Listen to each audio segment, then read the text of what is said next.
In the 1960s and 70s, kids knew how to have fun without technology. They spent their days outdoors playing games, using their imaginations, and enjoying creative toys. Whether hula hoops or climbing trees, they found joy in simple activities that brought them together and sparked creativity. Are you curious about the games that made this era so special? Stay with us to discover the fun kids had back then, and don't forget to subscribe to our channel for more updates.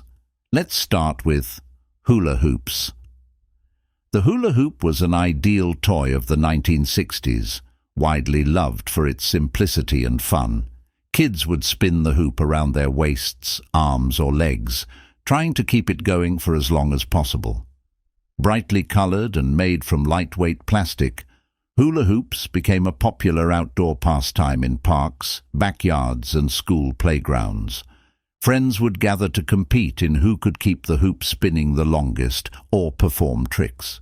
The toy's ease of use and low cost made it accessible, while its physical challenge helped kids build coordination. It wasn't just a solo activity. Hula hoop contests brought children together, sparking friendly rivalries and playful competitions. The toy quickly became a cultural phenomenon, with communities hosting neighborhood contests and even world records set for hula hooping. The fad was symbolic of the carefree, energetic spirit of the 1960s. Playing with yo-yos. Yo-yos captured the imagination of kids in the 1960s, transforming a simple up-and-down motion into a fun, skillful activity. These pocket-sized toys were easy to carry around and use anywhere, allowing kids to practice endlessly. Trick moves like walk the dog, rock the baby, and around the world became points of pride for yo-yo enthusiasts who would impress friends with their skills.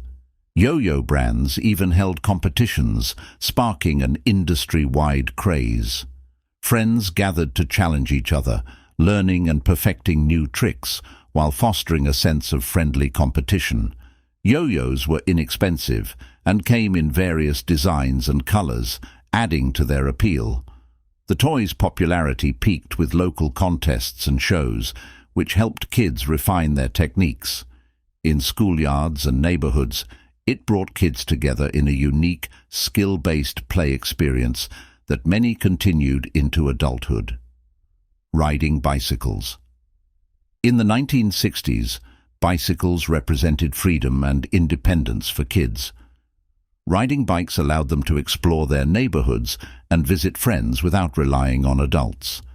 Bicycle designs were evolving, with banana seats and high handlebars becoming popular, giving bikes a distinct look that fit the era's style. For many kids, their bike was their prized possession, and they often spent hours riding around the neighborhood or racing friends. Kids would practice stunts like popping wheelies, adding an element of thrill to their rides. Families sometimes organized group rides, and some children formed informal biking clubs. Riding a bike wasn't just a fun pastime, but also a valuable skill, teaching kids balance and coordination. It helped kids stay active and social, and bike riding culture contributed to childhood in a way that fostered independence, adventure, and camaraderie. Roller skating. Roller skating was a vibrant activity in the 1960s, with kids skating around neighborhood sidewalks, parks, and even inside roller rinks. Four-wheeled strap-on skates were popular, often made of metal and adjustable to fit over kids' shoes. Skating was a skill that took practice, and once kids mastered it, they could skate for hours, enjoying the thrill of moving quickly and the satisfaction of learning tricks. Many neighborhoods had small groups of friends who would skate together, creating games or challenges that incorporated skating skills. Roller rinks with music and colorful lights were especially popular for group outings, adding a social aspect to the activity. Skating helped kids build balance and coordination, and it was an activity kids could enjoy solo or with friends. By adding movement to play, roller skating became both an exciting and beneficial pastime, combining exercise and fun. Building soapbox cars. Building soapbox cars was an adventurous DIY project for kids in the 1960s. Made from wooden crates, wheels, and whatever scrap materials they could find, soapbox cars allowed children to create their makeshift vehicles. Often with the help of parents, kids would spend hours constructing these cars, adding steering mechanisms, and decorating them with paint or homemade logos. Once finished, the real fun began, as kids would race their soapbox cars down hills or quiet streets, competing to see who built the fastest or most stable vehicle. Soapbox car races became community events in some areas, drawing spectators and participants. The activity fostered creativity, hands-on building skills, and a sense of accomplishment. Kids learned basic engineering, problem-solving and teamwork if they built cars with friends. Soapbox racing encapsulated the 1960s spirit of ingenuity and outdoor adventure, creating memories and friendships in the process. Playing Kick the Can. Kick the Can was a popular outdoor game that combined elements of hide-and-seek and tag, offering endless fun for groups of kids in the 1960s. One player was chosen as It and guarded an empty can place in a designated area. The rest of the players would hide nearby, aiming to free others by sneaking in to kick the can without being tagged. When It spotted or tagged someone, that player would go to a designated jail area until freed. The game required strategy, agility, and teamwork, making it an exciting adventure that could last for hours. It encouraged kids to be outdoors, run and hide creatively, especially in spaces like yards or parks, with plenty of places to take cover. Kick the Can became a community game, as kids from different homes or streets would join in, bringing everyone together in a thrilling and energetic form of group play. Watching Saturday morning cartoons. Saturday mornings in the 1960s were a cherished time for kids who eagerly gathered around the television to watch their favorite cartoons. Popular shows like The Flintstones, The Jetsons, and Scooby-Doo brought colorful characters and adventurous storylines into their homes, captivating children for hours. This time became almost a ritual, with kids excited to start the weekend with laughter and excitement as they enjoyed the lineup. For many, it was a chance to relax, often accompanied by breakfast or a bowl of cereal, and escape into imaginative worlds. Saturday morning cartoons weren't just entertainment. They became a cultural experience that kids could discuss and bond over at school or with friends. With limited channels, the specific Saturday lineup made each episode feel special, creating a unique shared experience for children nationwide who anticipated this weekly tradition. Swinging on tree swings. Tree swings offered a simple but exhilarating pastime for kids in the 1960s, often set up in backyards, parks, or fields with sturdy trees. Made from materials like ropes and wooden boards, or even old tires, they allowed children to soar through the air, feeling the wind as they swung higher and higher. Swinging was both thrilling and calming, giving kids a sense of freedom as they left the ground, if only for a few seconds at a time. Tree swings provided a place to gather with friends, take turns, and chat, making them a social hub in many neighborhoods. Kids would compete to see who could swing the highest, or try daring jumps off the swing, adding a playful challenge. Unlike playground swings, these homemade swings were often unique to each yard, creating personalized spots for kids to enjoy the simple, timeless fun of swinging outdoors. Collecting baseball cards. Collecting baseball cards was a beloved hobby among kids in the 1960s, connecting them with their favorite sports heroes and creating a new way to bond with friends. Cards, often found in packs with a piece of gum, featured players' stats and team affiliations, making each card a treasure. Children would eagerly trade with friends to complete their collections, exchanging duplicates or prized cards to get the ones they needed. Many would organize their cards in albums or boxes, creating a personalized collection that could grow for years. Beyond collecting, kids enjoyed memorizing player statistics and feeling closer to the game through their cards.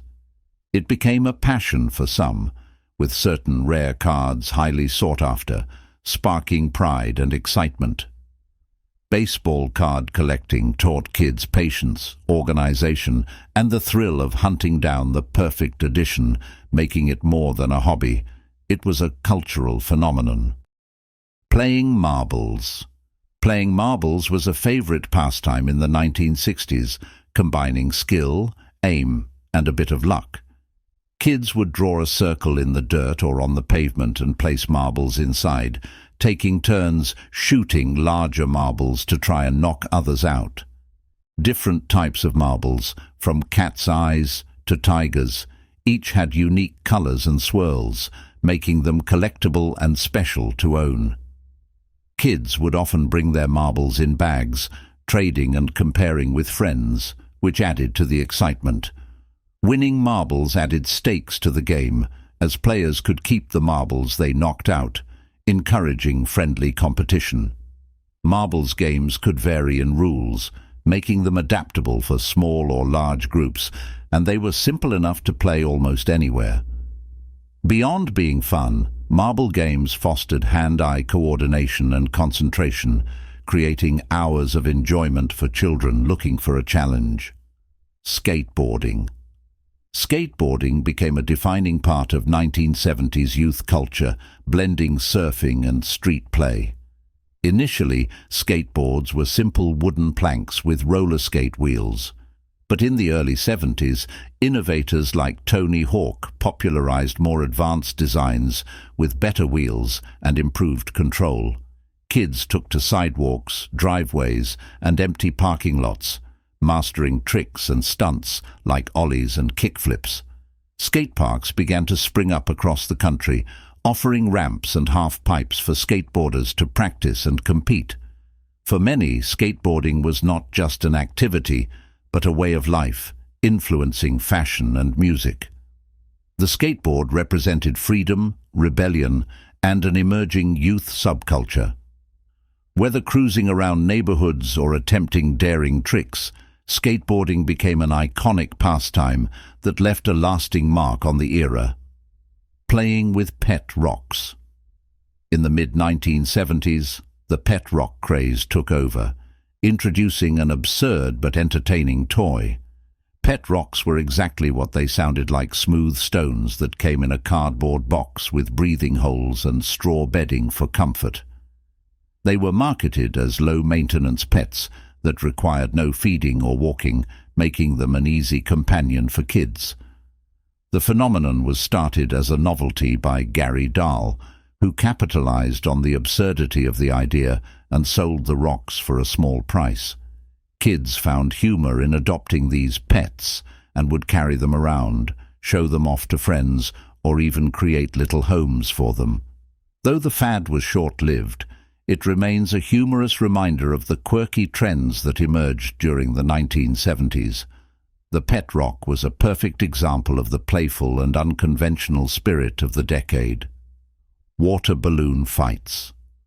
Water balloon fights were a staple of outdoor summer fun in the 1970s, especially in neighborhoods and at backyard parties. Kids would fill balloons with water, carefully tie them, and then launch them at each other in friendly competition. The excitement came from dodging the balloons and trying to catch them without breaking. Water balloon fights were the perfect way to cool off on hot days, providing an exhilarating burst of fun.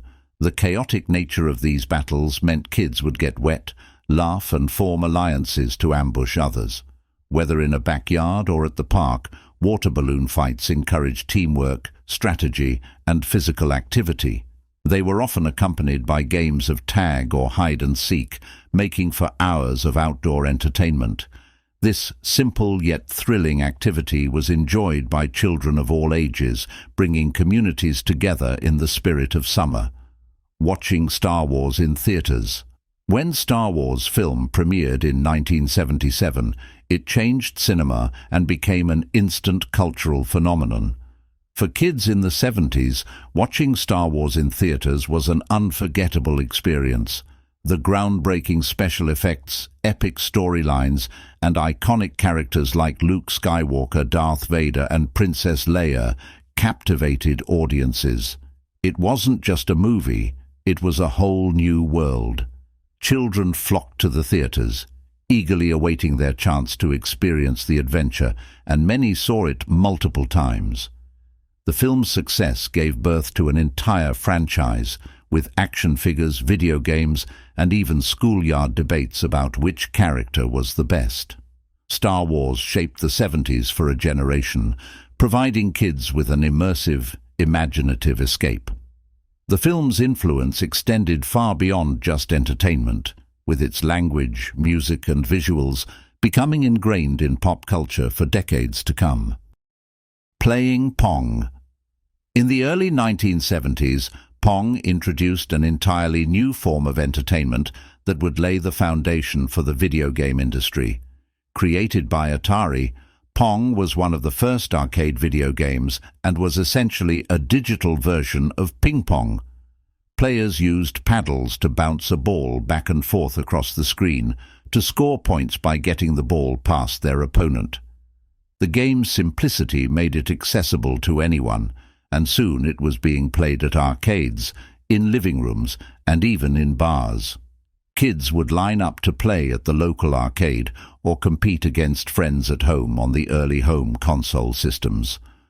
While its graphics were basic by today's standards, Pong was revolutionary, offering a new form of interactive fun that quickly became a craze. The game's success helped solidify video games as a central part of entertainment in the following decades, reading comic books. In the 1960s, comic books were a major source of entertainment for kids, providing a colorful and exciting escape from everyday life. Popular characters like Spider-Man, Batman, and the X-Men captivated young readers, inspiring them to collect and trade their favorite issues. These comics became a cultural phenomenon, offering thrilling stories of superheroes, adventure, and science fiction. Kids would often swap issues with friends, creating small communities of comic enthusiasts. The rise of the Silver Age of comics during this time brought more complex characters and narratives, allowing young readers to connect emotionally with superheroes as they dealt with personal struggles. For many, collecting comic books became a lifelong hobby, with some rare editions even becoming valuable over time. Playing with Stretch Armstrong. Stretch Armstrong was a popular toy in the 1970s that allowed kids to stretch their rubbery limbs to impressive lengths. The action figure's body was filled with gel-like material, enabling it to be pulled and twisted in all directions.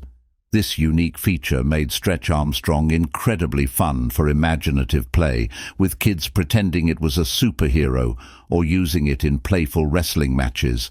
Kids would challenge each other to see who could stretch it the farthest without breaking it. Though durable, it wasn't indestructible, and many kids enjoyed the challenge of testing its limits. The toy was also a great conversation starter, with kids comparing how far they could stretch it and laughing at its odd rubbery shape. Despite its simplicity, Stretch Armstrong became iconic, being featured in TV commercials and even appearing in comic strips, solidifying its place in childhood memories. Climbing trees. Climbing trees was a favorite outdoor activity for many kids in the 1960s and 1970s. With their sturdy branches and towering heights, trees became natural playgrounds. Kids loved the adventure of scaling trunks, jumping from branch to branch, and finding hidden spots to hang out. It was a test of strength, balance, and agility, offering a sense of freedom and accomplishment when they reached high branches or discovered secret nooks. Tree climbing encouraged social interaction, with groups of kids gathering in one tree, creating forts or playing games. It was also an opportunity for solitude as kids would find a quiet, secluded branch to daydream or read. Parents, however, often worried about safety, as climbing could be risky. Despite this, tree climbing was an essential part of childhood, providing fun, exercise, and a deep connection to nature. Exploring with metal detecting. In the 1970s, kids became fascinated with metal detecting, a hobby that combined adventure with the thrill of discovery. Armed with metal detectors, children would scour beaches, parks, and their backyards, hoping to unearth hidden treasures like coins, jewelry, or old relics. The excitement of finding something buried just beneath the surface fueled their curiosity and imagination. Whether searching for lost items or hoping to stumble upon historical artifacts, metal detecting turned outdoor exploration into a thrilling pursuit. It was a way to engage with history, teaching kids about the past while also satisfying their desire for adventure. Local parks and beaches were popular spots, with many kids setting out with their friends to see who could find the most interesting objects. The hobby also promoted patience and perseverance, as it required careful scanning and digging, turning each discovery into a small victory. Playing hide and seek. Hide and seek was a classic game enjoyed by kids in both the 1960s and 1970s.